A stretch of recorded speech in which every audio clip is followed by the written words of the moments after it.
All right, so next we got the contract signing for the World Heavyweight Championship match that is set to be at Bell to Bell. I know why that is. I'm not sure you guys know why that is. Um, but I have heard some things and slash read some things, more so read some things. Um, but yeah, we got a contract signing here. EC3 kind of admits that Angle is the best.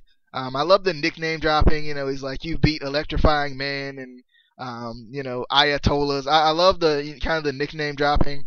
They're kind of giving credit to WWE without directly giving credit to WWE. Um, he says the World Heavyweight Championship is a flaming torch and it will get passed to EC3. Angle basically proclaims that EC3 will lose and be haunted for the rest of his life. And this set up what we were going to have, which were tune-up matches for both competitors. EC3 would have an opponent for this week. Angle would have an opponent for next week, setting up for their match the week after. So the tune-up match for for EC3 was Lashley, so it's going to be EC3 versus Lashley in the main event, which I thought was pretty cool because we get to see EC3 in the main event again, which we haven't seen in a little bit. So any thoughts on the opening contract signing slash promo type of thing?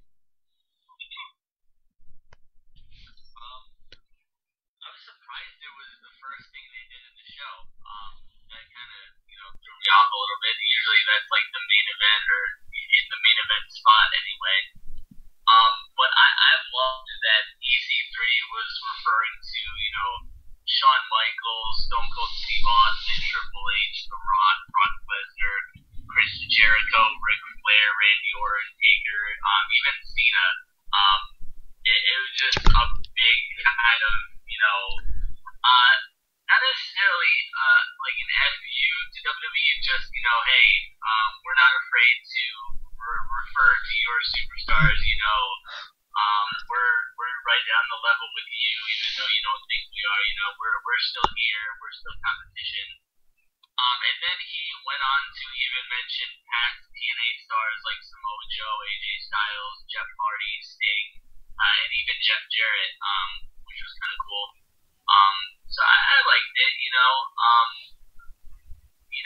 it got me excited for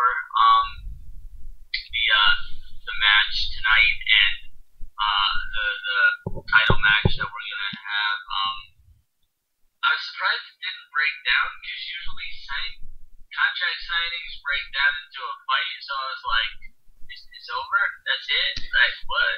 It's not even gonna like tease a fight. Like just nothing. I was like, all right, whatever. Cool, I guess. For some, Yeah, I was just excited. Even though even with the tune-up match, I knew exactly how it was gonna go. It was really predictable. I feel like the whole, build up to the pay-per-view is kind of predictable. But we'll get to that tonight at the main event, or I think it was the main event. Yeah. all right. For some reason, I really laughed when he mentioned John Cena. I don't know why. It just really made me laugh. I think it was the way he said it and he did the hand motion and everything. I just really cracked me up for some reason. So next next we got the Dirty Heels in match 4. So we thought the Wolves come out and they say we've beaten them all. About let's get match 4 out of the way to match 5. If there's going to be a match 5, because it's not going to happen. Basically saying the Wolves here. Aries, he says, not Aries, Rude comes out and says, Aries isn't medically clear tonight, so we're not going to have a match. We call the shots here. So Eddie Edwards comes back. He says, well, you look fine, so why don't you take one of us on in a singles match? Bobby Roode is not having that.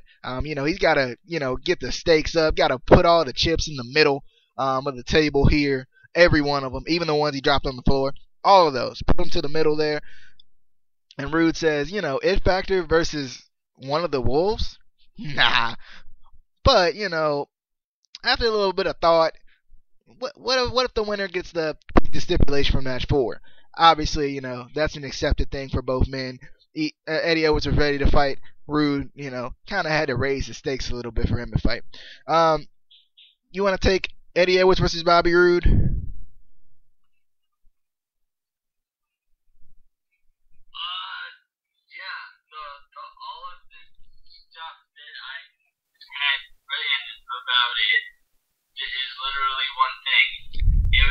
match.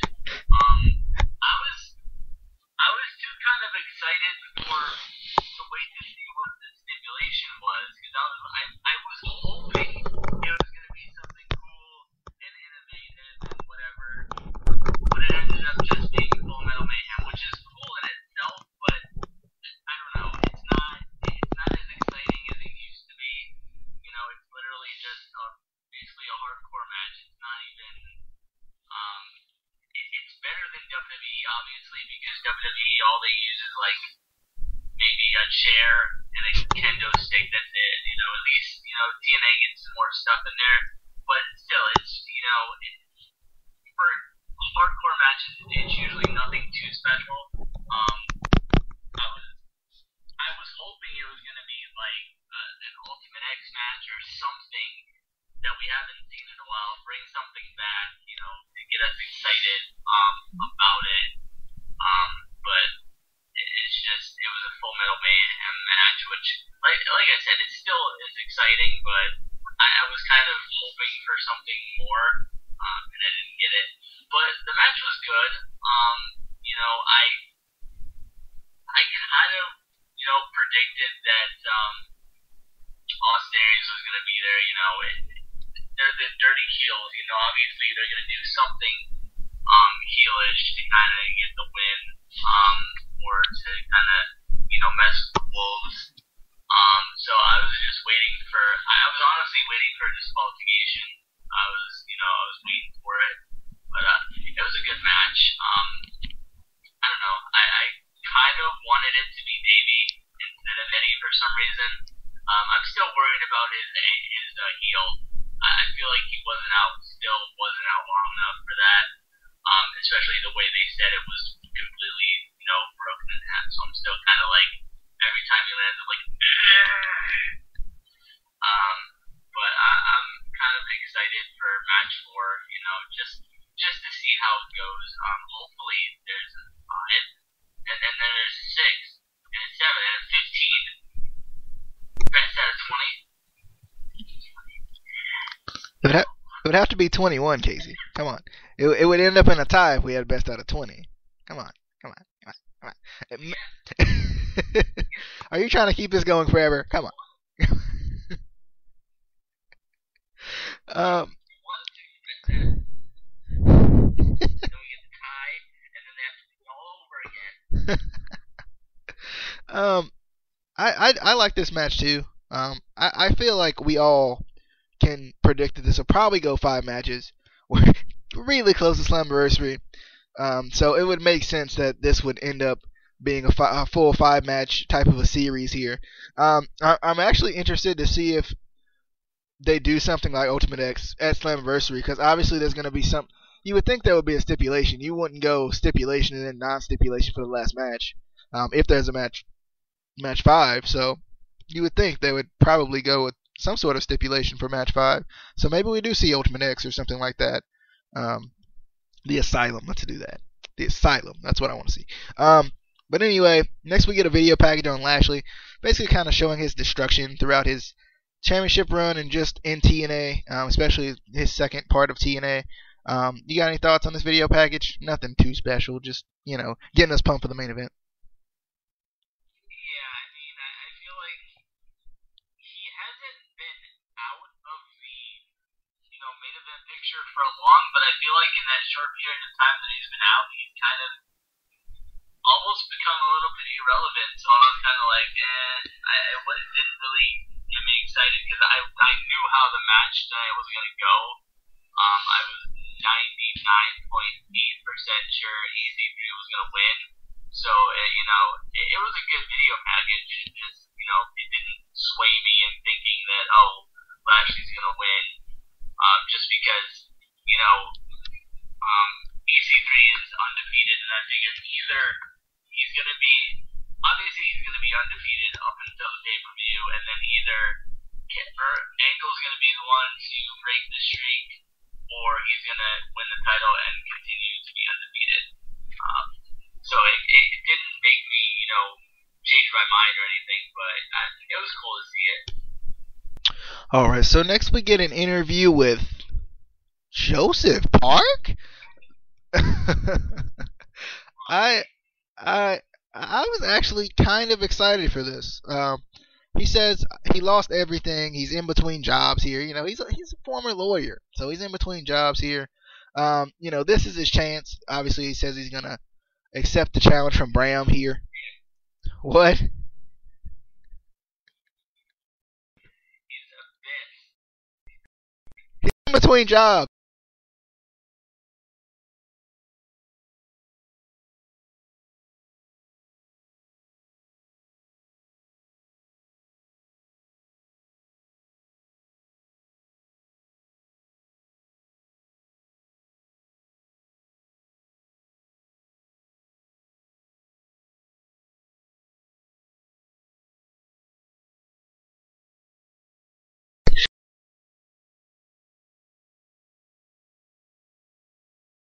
Abyss, another. I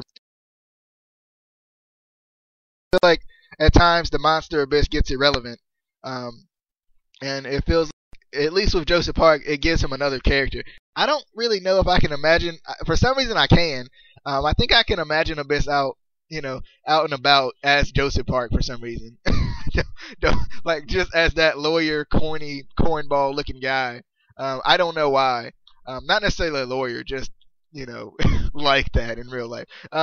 Any thoughts on the interview with Joseph Park? You didn't seem as excited as I was personally. You know. No, I think it's just another, TNA trying to get some comedic relief in there, it's gonna last like a week or two, not even.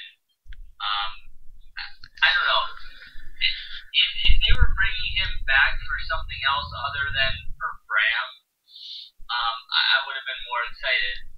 But the fact that Bram's kind of doing the, challenging any past TNA star, I feel like they could have brought somebody, more legitimate in, um, somebody maybe farther in the TNA's past, especially for the older fans. Because Joseph Park technically is a past star, but not like 2 years maybe, like not enough to really be exciting. Um, and the match was just kind of anyway. It wasn't even a really good Joseph Park match, and I know that's hard to say it's a good Joseph Park match, but there have been some decent ones that he's had as Joseph Park. This just wasn't one of them, I didn't think. Please, TNA, let me get an Amazing Red sighting. That would be awesome. If I saw Amazing Red coming through that curtain, basically Small Crimson. Basically, if you guys don't know, Small Crimson. Basically, but yeah, I would love to see Amazing Red. Anybody in particular you'd like to see?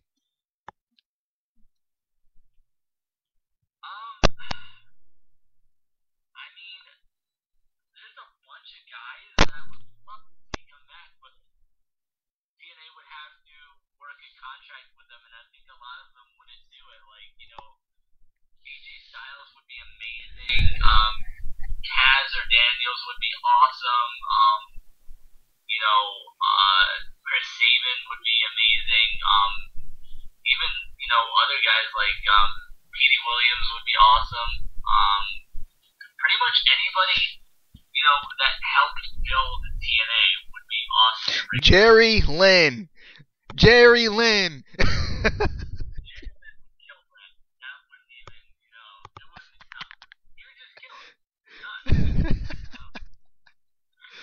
All right. So let's get to the next thing here. We got a video package on Drew Galloway. What? Terry Funk.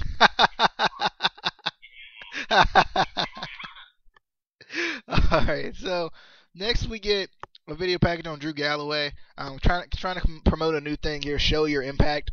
Um, I like this. It was kind of in that like rising sort of like weird, not necessarily weird, but like that cool, weird style. Weird. I liked it though. It was a good weird. It wasn't like one of those weird weirds where it's like, it was good weird. Um, I definitely liked it. Any thoughts on showing your impact?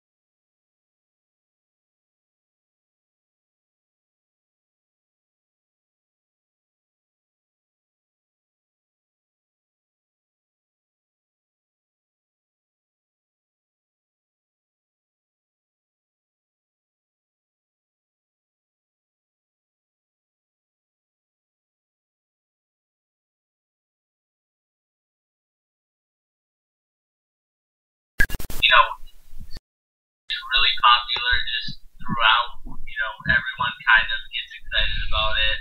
Um, like Attitude Era was a good time for like a lot of people, even not specifically wrestling fans. You know, even non-wrestling fans kind of knew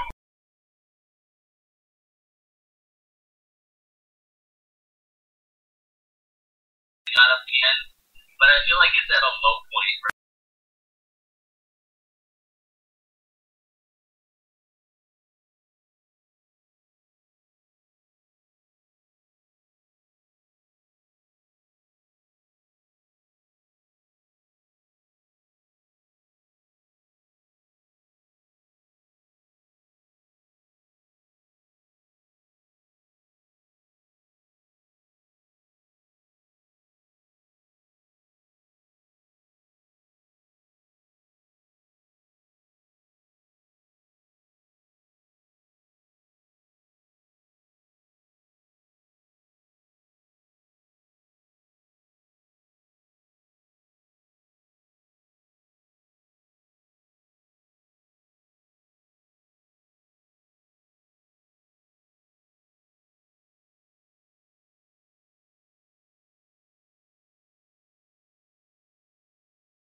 and be hilarious. I think those two could kind of, just the characters could work off of each other really well just to make a funny segment. But I don't know, if you're just gonna bring him in to job and not do anything else, I don't think it's worth it. But I mean, this was a cool match.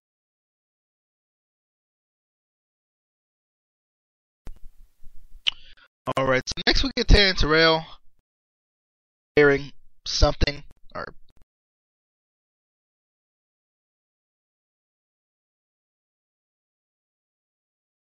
certain thing. You know, it was nice. I like, you know, whatever she's wearing at the house. It's pretty cool stuff. But she says I've set a stipulation up for tonight. You beat my dolls, talking about Awesome Kong and Brooke. You both get a shot at my title. But if you don't, you never get a shot at my title. Ever! So, there you go. Ever. So, any thoughts on, you know, Terry and Terrell and in the dollhouse and things and Terry and Terrell? I also like what she was wearing. I like what all of them were wearing. I like what all of them weren't wearing as well. So, which is a lot, really, if you think about it. But I don't know. Again, this made it a little bit predictable because you knew just how she was saying, if you lose, you never get a shot at my title. So you knew they were gonna win. Obviously, I don't like when wrestling companies do that anymore. When they make that stipulation, if you lose, you're never gonna get a title shot. Well, you know they're gonna win then, because obviously they're gonna get a title shot. It just, I don't know. It doesn't make sense to me that you would keep doing that. But I was excited for the match anyway. You know, I was like, let's go. Let's get some good women's wrestling. All right, we actually got a Playtime is Over video, obviously made by Awesome Kong and Brooke, I guess, or somebody. Somebody made it. It was like, you know, kind of pointed at the dollhouse. So I take, you know, Awesome Kong with the editing skills, though. You know, behind the scenes, she's the undercover editor. You got any thoughts on that video? It was new. She has talent in the editing department. I like it, you know. I mean, if this whole wrestling thing doesn't work out, you know, she can make videos, you know. I don't know. I honestly don't remember the video. I don't recall. So, but I'm assuming it was awesome. So, yeah. All right. So next we get the Dollhouse versus Brooke and Awesome Kong. Brooke tries to attack, but the numbers game. It's just too much. Kong starts to show her power. The Terry and Terrell distraction gives the Dollhouse control. Brooke starts to get dominated. We get a missed springboard moonsault that gets Kong in. Kong coming in fast and furious, not slow and furious, fast and furious like the movie. Dollhouse looking to work together on Kong. Kong doesn't care though. She does not care at all. Brooks hits a spear to take out Jade, get the choke slam and the elbow off of Kong's shoulders for the win. So Brooke and Awesome Kong get the win here. So, you know, Dollhouse 0, Awesome Kong, Brooke 1. Something like that. Any thoughts on this match? I liked it. I was a fan. Yeah, it was a good match. I liked it. I'm always excited to see more of the Dollhouse. You know, they're fun. I want to play in Dollhouse. I don't think playtime is ever over. I don't know why they would make a video like that. That's horrible. And I still find it interesting to see Awesome Kong as sort of a face more, sort of. She's still kind of in that gray area where she's not really a face, but she's kind of working more towards, you know, helping a face. So that's interesting to see. She was always, you know, the big heel. So it's kind of it's always cool to see that change. You know, fighting for a greater good, I guess. Whatever. But it was a good match. I actually thought it went a little long though. I don't know if you thought that, but it felt like it went a little bit long. But you know, not a bad thing necessarily. It just I felt like it was a little bit longer than it should have been. I don't know. I didn't think it was that long. I don't know. I guess I was just enjoying it. I don't know if I really thought about how long it was. Next we get a video package on the Hardcore War. This was just focused on EY and Melendez. Just basically their little thing they're having. Basically with Melendez, he calls out EY. Coming up next, he calls out EY, and this basically set up a match between the two next week. So I'm curious to see if they're gonna like wrestle at Slammiversary 2, or if it's just gonna be like, is this match gonna get thrown out and then they're gonna have to wrestle at Slammiversary, or what's gonna happen with that? Because that's very interesting. And obviously the Orlando crowd eats up the American hero Chris Melendez. So any thoughts on the match, or the match that's coming up soon, or the call out, or anything like that? It was a little bit weird to me because I felt like the Hardcore War was not a super long time ago, but it felt like a little while ago. So it was weird that they kind of randomly brought this up out of nowhere. And it kind of feels like what they're doing with EY, just kind of throwing him around in different like storylines. Because I don't think they have a set place for him right now. So they kind of feel like they're throwing him around for different things. But I'm excited for it. If it's a good match, I'm sure it will be. I don't know if it's gonna be thrown out and then have to go to Slammiversary. I don't know if it's that big of a match to go to Slammiversary. That is one of their big shows, so they want to put the best matches on there, and I don't know. Not necessarily that EY or Melendez are not really good. It's just I don't know if that's that caliber of match to kind of put on that show. I can think of a lot of better matches that I would put on that show necessarily in that space, but I'm excited for the match just to see how it goes, how they book it. Alright, so next we get Jesse Goddard versus DJZ, which was another match that I liked. DJZ kind of coming in hot here. The Hurricane Rana caught into a powerbomb by Jesse. I like it when he does that little catch into a powerbomb type of a thing. We get the arm trap powerbomb into the corner by Jesse. That made me say ow, literally, like out loud. Then we get the Boston Crab on DJZ for the win. I didn't really like this, just because I felt like it made DJZ kind of look like he wasn't that good compared to Jesse.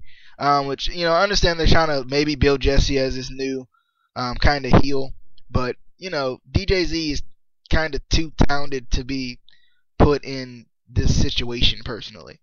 But anyway, Jesse after the match says that basically this was no mistake. He's the man. He's the reason that the Bromans won. He's been waiting for this moment. He's felt like a loser. It's not gonna happen anymore. He's done. God is basically looking to finish off DJZ, but Robbie E comes in. They're kind of a brawl, and eventually it just runs Jesse away. Any thoughts on Jesse Goddard versus DJZ?